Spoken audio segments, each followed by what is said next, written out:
In a small village lived a young boy named Aman. He loved flying kites and often asked his grandfather, "Grandpa, why is freedom so important?" One day, his grandfather sat with him under a tree and gently began. Open quote. "Son, when I was your age, I saw soldiers take my father away just because he asked for freedom. We weren't allowed to speak our own language, live with pride, or even walk freely. We were always afraid." Close quote. Aman was surprised and asked, "Didn't you fight back?" Grandpa smiled and said, "We did, but not with weapons.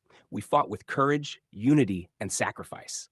Many gave their lives so that today you can fly your kite freely under this open sky." Aman looked up at his kite soaring high, and for the first time, he truly understood. Freedom is not a gift, it is a legacy built on sacrifices.